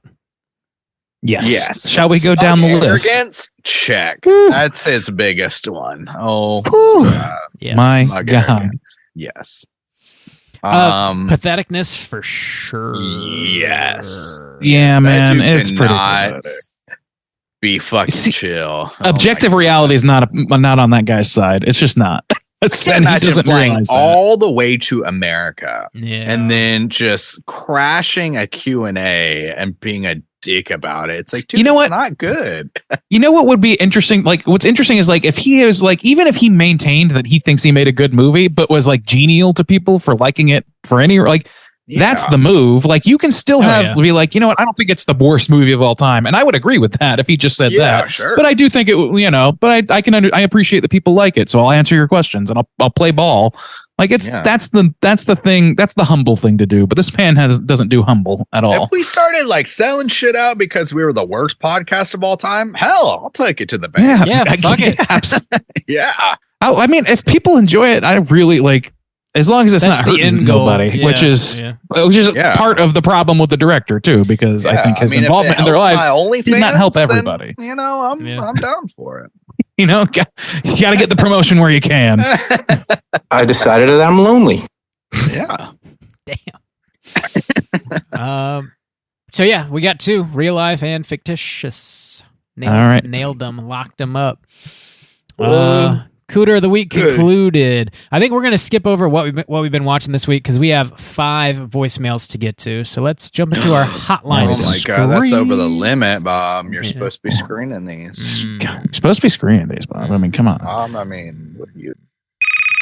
Hotline Scream.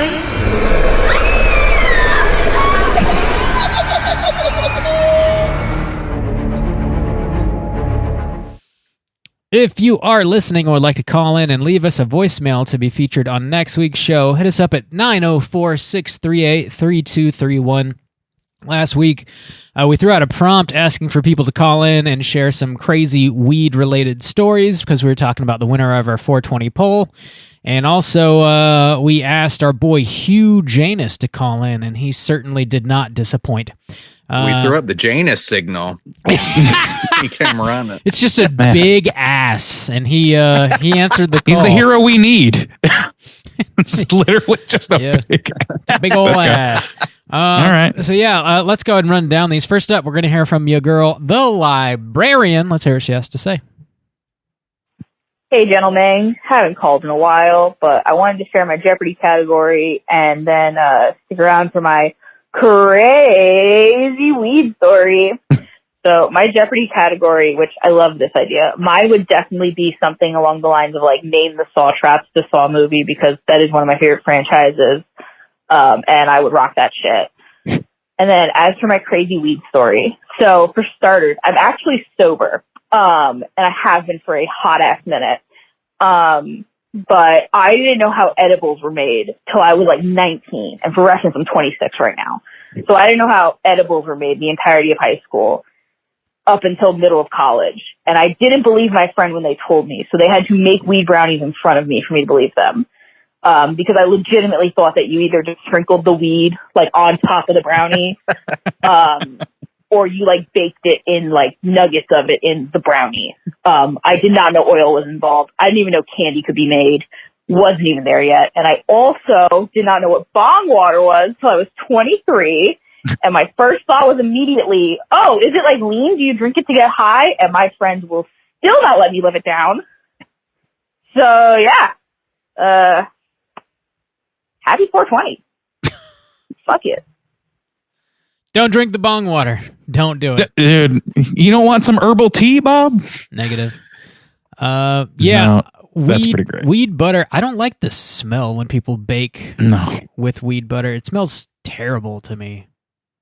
It's not a good smell to me either unless it's like I like just the smell of smoke at this point, like just straight up smoke.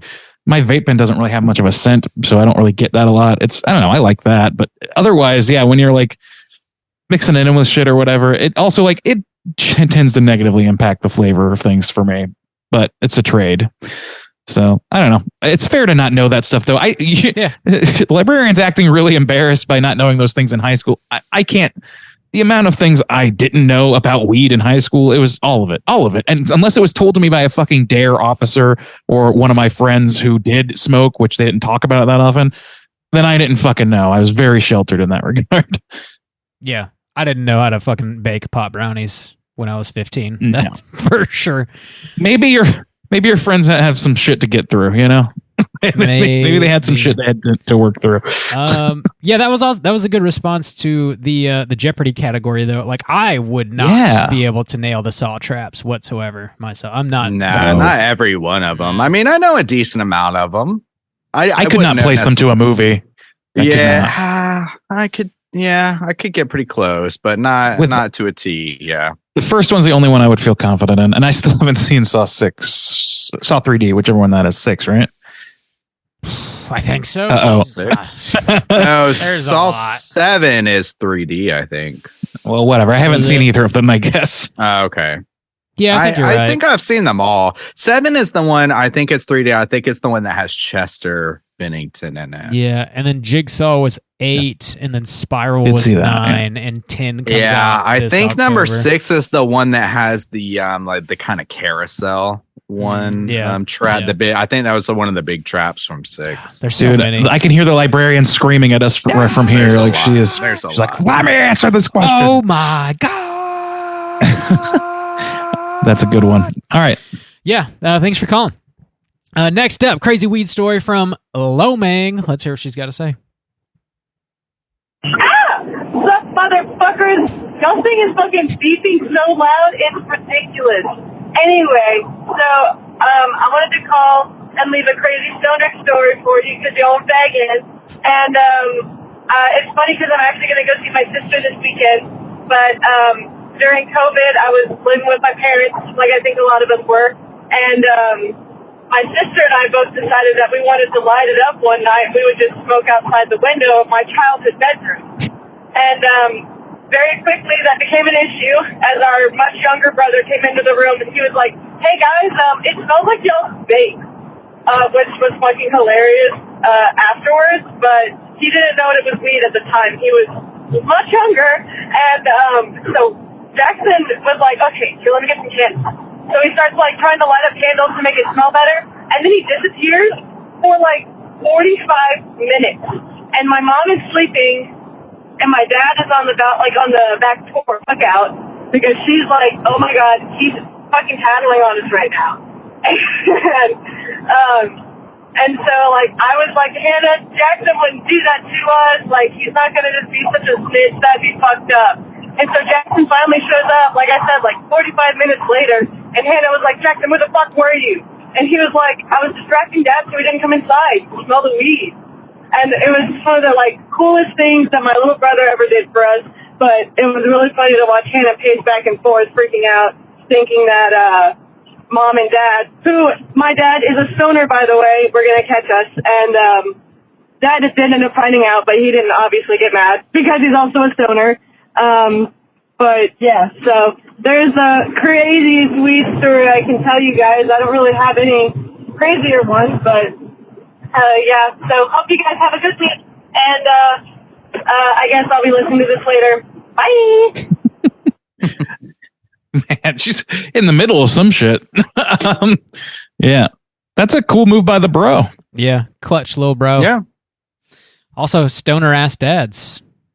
Nice. Yeah, not one of the not relatable for me. Same. Yeah, relatable halfway for me.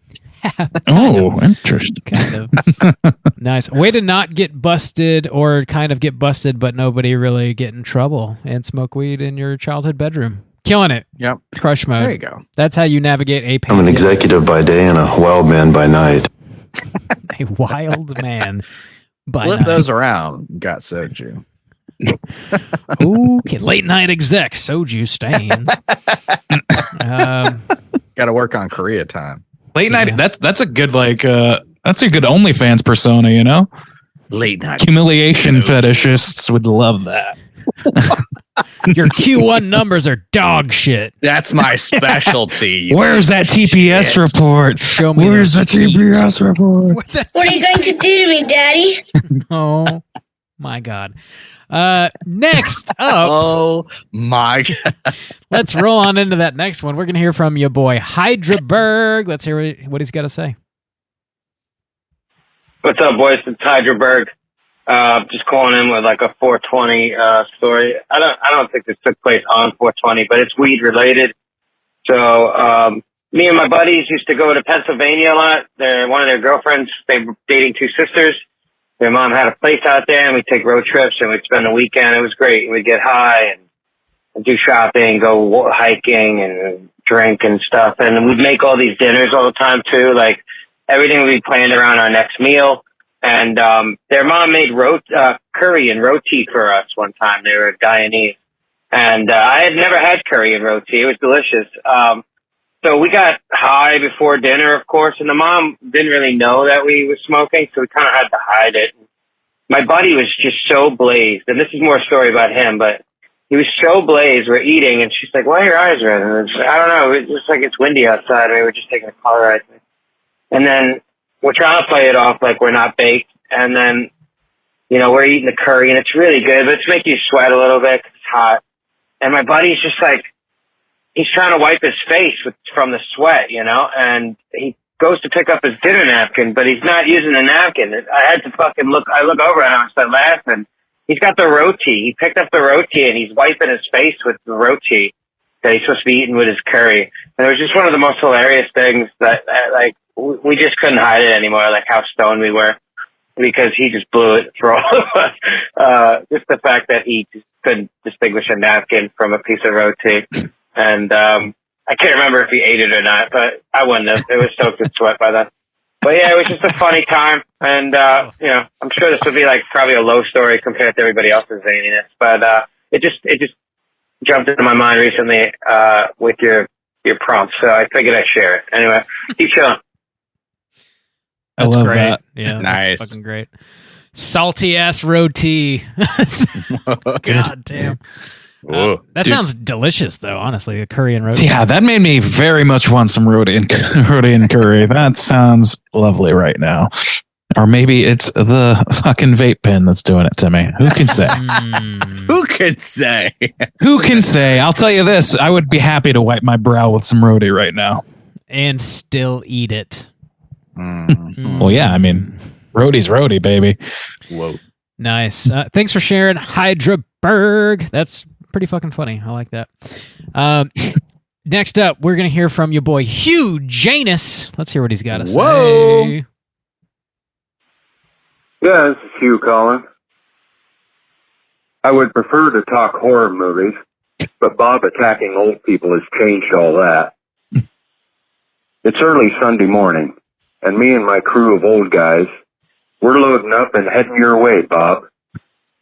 Now, we don't drive over 30 miles an hour and can't drive after dark, so we should be there about mid-June.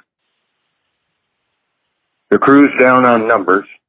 Since the airing of the podcast on Wednesday, 2 of our members have died. The rest of us, we've prepared to this, Bob. We've watched all 4 John Wick movies. The new one, by the way, is pretty good. We've watched Equalizer 1 and 2, and we've watched both Grumpy Old Men movies. Randy and Soju, you guys are all right, but tread lightly. I know people in South Korea, Soju. You don't realize how far the grip of Hugh Janus stretches. Bob, the Jeopardy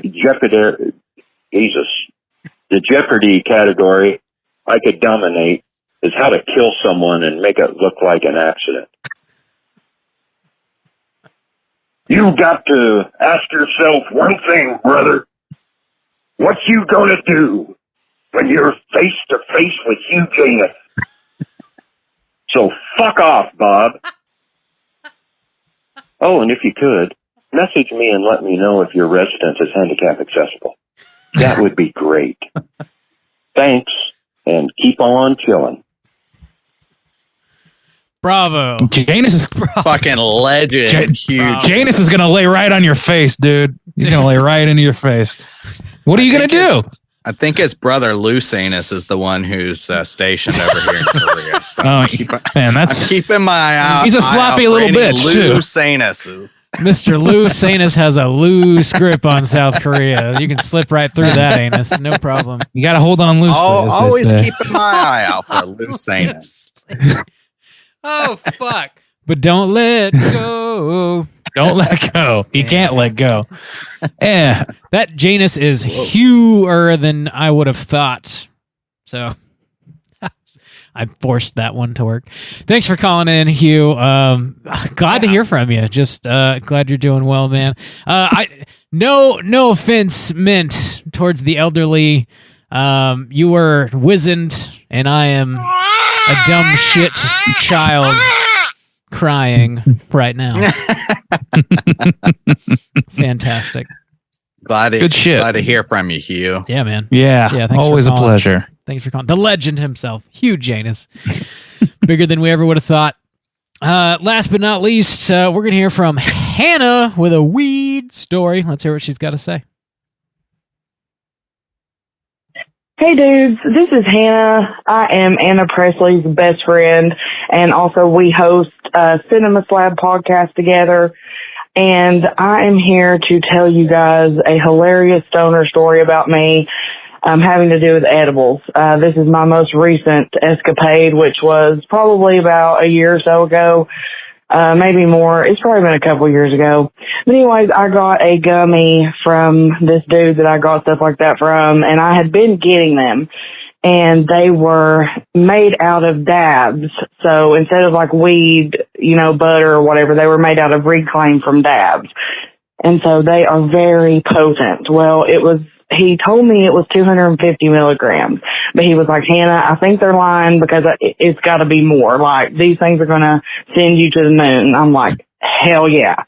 So he gives them, and I had been taking half of them instead of taking a whole one. And I guess, my body was getting used to it because my tolerance is out the wazoo anyway. So I had already built up a tolerance to it.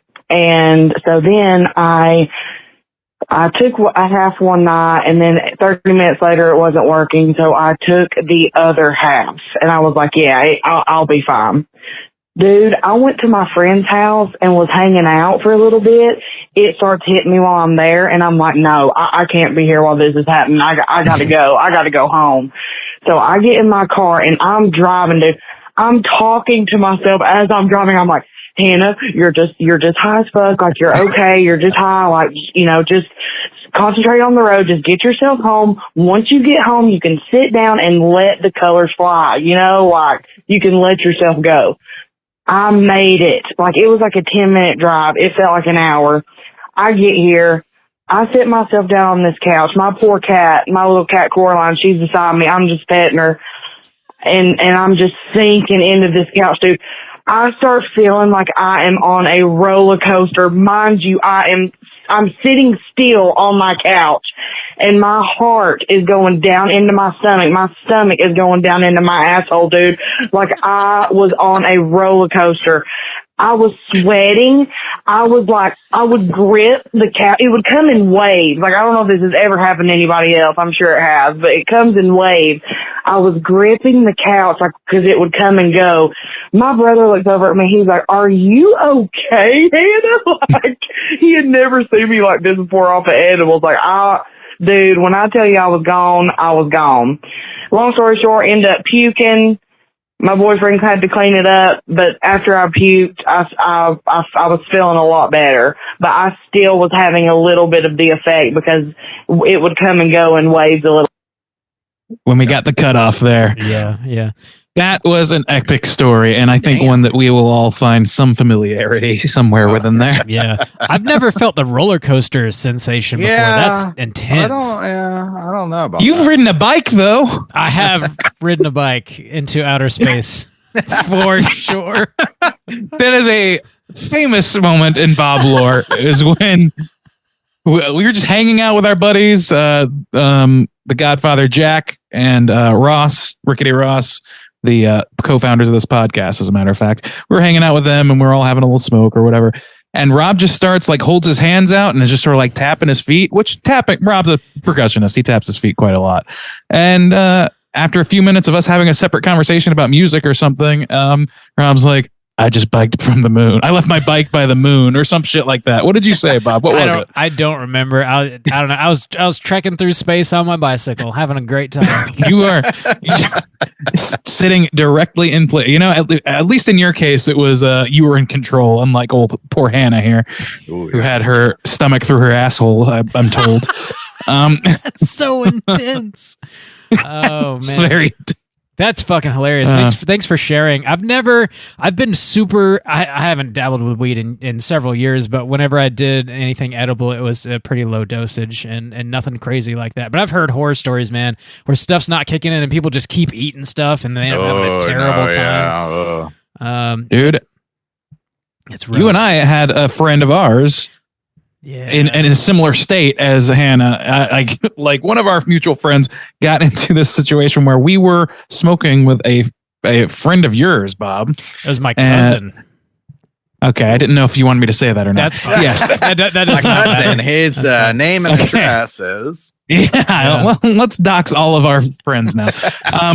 No, and he smoked us out, and we were all of us novices in that regard at the time. Yeah. And we were smoking specifically hash, and I had no idea that was a different thing than just weed at the time. I didn't understand what we were doing, really. And we took pretty big hits, and we were losing our assholes to the goddamn Feel Good Incorporated playing on his laptop. And then we started watching, eating Cheetos, doing the standard thing, watching Dazed and Confused happen to be on. Yeah. And our third party was sitting there just pallid as fuck. Do you remember that? White. He looked ill, and we're like, brother, are you okay? Are you okay? Are you okay? And he's like, I need to lie down. And there happened to, because of the way this, Rick slapped together apartment was set up, just around a little paper divider wall. It was a little bed for one of the roommates, and he went over there. And after a few minutes, we just heard perhaps the most grotesque splattering sound I have ever heard in my life. I describe it as a squelch, like a. And that was immediately followed with, "What do I do?" And Randy and I are useless, fucking high as shit, and just start laughing our asses off at the sound. Like big pieces of shit. I did try to help. I managed to stand up and go to the kitchen and bring back a roll of paper towels, which I set about 10 feet in front of him as he's sitting on that bed, and I just bolted out. Oh no! I didn't want to trudge through the muck, I guess. He cleaned himself up, and we got a ride home. And we were like barely functional, so like we couldn't really tidy up the apartment as was desperately needed for sure. And I felt really bad about that. But the next day I was talking to my cousin. I was like, man, I'm so fucking sorry. Like, we can come back and help out, clean up or whatever. And he's like, actually I was moving out that day, and that's not my bed, so it's fine. Oh my god! I have a weird suspicion that nobody who actually lives there knew that we were there. Probably. I just have a weird feeling. Yeah. No. That was an interesting evening. That was probably the highest I've ever been, honestly. That was way back. That was the highest. That's still the highest I've ever been. Yeah, that was years. There was also a time where in a certain shared apartment of ours or house, where I was sitting not so stoned, watching about 5 of my good friends place their whole faces inside of a Christmas tree. All the way into the Christmas tree. And we're like, whoa. I think we would just finish Black Christmas. I think we had just watched Black Christmas or something. Sounds right, yeah. It was a time. It was a real vibe. The colors, Duke. Yeah, those colors. The colors, Duke. The colors, Duke. The colors. Nice prompt. We spoiled it, and then we hit him with it again anyway. There you go. Any other crazy weed stories we want to share? That's all I got in me for now. That's it. Sounds good to me. Thank you guys for calling. Good to hear from you all. Again, if you want to call in and leave a voicemail, hit us up at 904-638-3231. Do you guys have any prompts for next week? We're talking about Renfield next week. Good question. Well, okay, so what's your Nick Cage preferences? What's your favorite Nick Cage role? Let's go with that. There you go. I'd be curious to hear that and find out why. You like him more action? You like him more horror? You like him more grounded? You like him more comedy? Yeah, a grounded Cage is something to behold, and people forget about that side of Cage. Yeah. What's your favorite Cage? When I think of grounded Cage, what's that? God of War or whatever kind of comes. Lord of War. Not Lord. I haven't actually seen that myself. Seen that either. Yeah, God of War. God of War is a very different property. Yeah. I think of Pirog.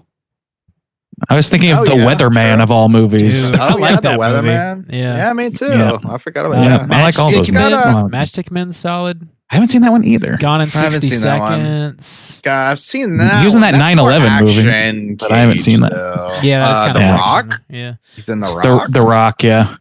Yeah. Face Off, of course. I mean, there's just so many options.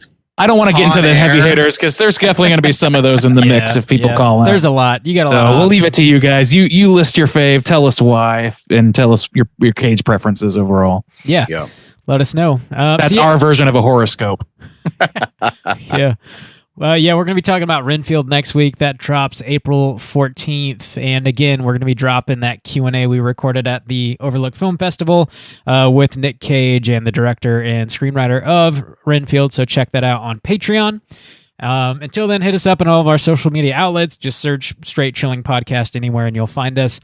If you want to join in the daily Slack channel conversations, hit us up on one of those social media outlets and I'll send you a link so you can do so. We did recently get a couple really nice ratings/reviews on iTunes, so thank you guys for doing that. We appreciate it. It's like a really easy way to support the show, and it truly helps new listeners find us, so we genuinely appreciate that. So thank you again. And I think that's going to do it for us this week. Until next week, as always, all you mother truckers, please keep chilling. A big spanking for little shit.